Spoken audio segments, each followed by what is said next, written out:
This is the ultimate home office focus setup. So if you're trying to improve your life and you're trying to do self-improvement habits in your room, then this video will help you stay more focused longer. Because if you want to build a business, focus on your studies, anything that you want to do, you need focus. So let me show you the ultimate focus system so that you can focus longer in your room. So grab a pen and paper so that you can start right after this video. So let's start off by removing the biggest distraction and giving you the biggest win first. So for me at least, the biggest distraction is the phone. Like you constantly use social media, you keep checking your notifications, it's a big distraction. So what you want to do is, if you're not using the phone currently, like if you're doing thinking habits, you're doing reading, any habits that don't need your phone, you can put your phone in another room. So that way, if you put your phone in another room, you actually have to get out of your desk and walk over to the other room to get it. So the idea is you're trying to increase friction to start your bad habits, and you're trying to make the good habits easier. So with putting your phone in another room when you're not using it and you're trying to focus, this creates more friction so that it's harder to start the bad habits and distractions. This next idea literally takes only a few seconds to do. So what you want to do is, when you're trying to focus in your room, you want to close your room door. So this will help stop background noise. This can help stop people from walking in and interrupting your work. So before you start any habits in your room, you want to close your door to give yourself privacy and to give yourself complete focus. Unless, of course, like let's say you're studying at a library or something, then that's fine. But if you're focusing at home, then use this. Close your door before starting. Now here's the problem with just closing your door. That might help some noise and that might help some distractions, but if you have a bunch of people talking in other rooms, or you have someone playing the TV, or a lot of sound outside, then what you want to do is you want to wear some noise cancellation headphones. So I know I talk a lot about this idea of noise cancellation headphones, but for focus and productivity, it's extremely valuable, since this can help you block out a lot of the background noise. And having silence when you're trying to focus is very valuable. Now what you could do is you can also test this if you don't like complete silence, is you can play some calm nature sounds. You can play some music without words, like instrumental music. You could use a white noise machine if you don't want distractions from your phone or laptop. So test both of them.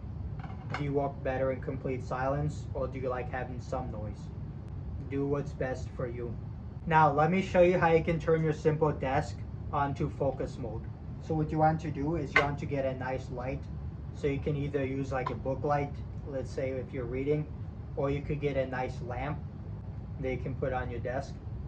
So that way, instead of just having a plain desk with maybe some background light, or like a ceiling light, with the lamp idea or a book light, you have light shining on your desk.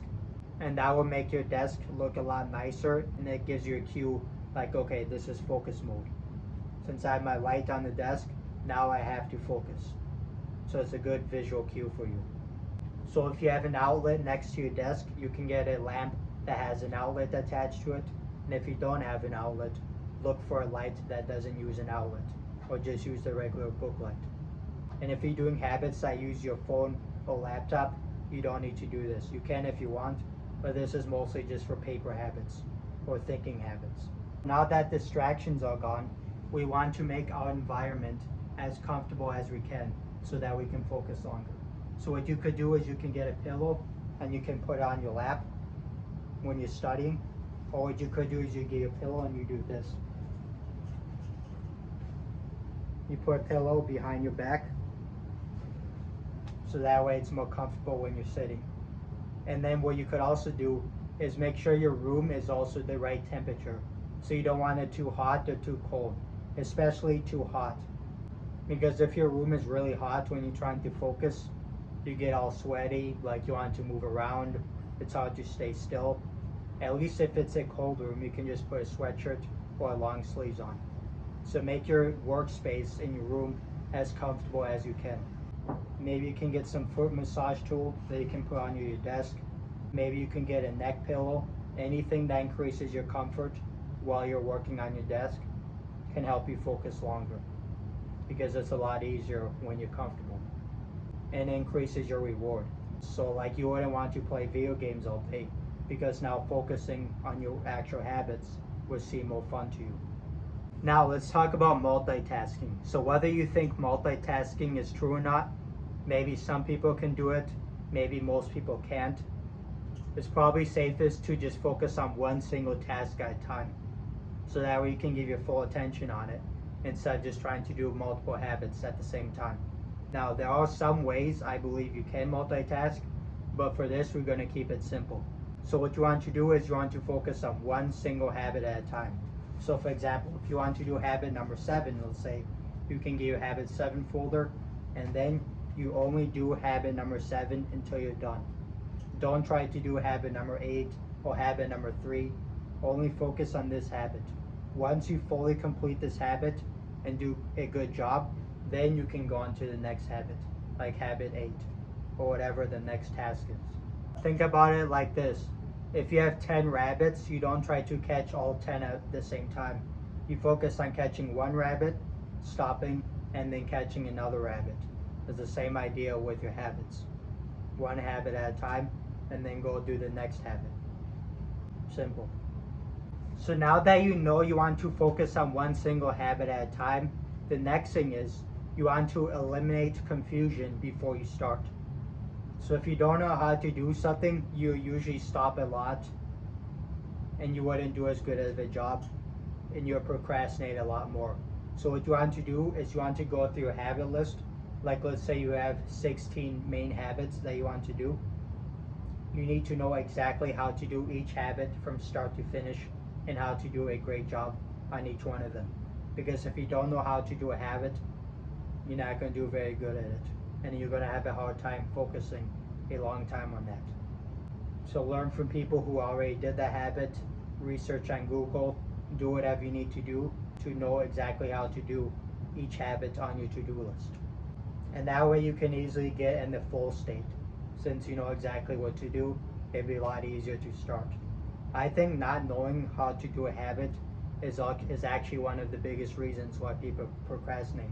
There's many different reasons, but that reason is definitely up there. Like, if you don't know how to do something, why would you do it?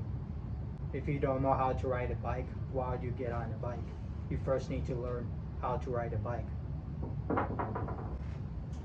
Last but not least is you want to work in 20-minute blocks. So you may ask, okay, if I can focus for 3 hours, why not just do 3 hours of focused work? Well, because you'd be sitting too much. And me, I don't like sitting that much. Like, I like to move around. If I just sit for too long, I get bored very easily. So what you want to do is you get a physical timer, so there's no distractions, and then you set a 20-minute timer. You start it, and then you try to focus this whole 20 minutes. And then once this timer is done, you set a 1 to 5 minute timer to move around. So let's say you're starting off, you want to keep this simple, just set a 1 minute timer, start it, and then get off your desk, and then you just walk around, do some jumping jacks, do some stretches, do some movements, so that way you can stay active while on your desk. You don't want to always be sitting on your desk. You want to be moving around.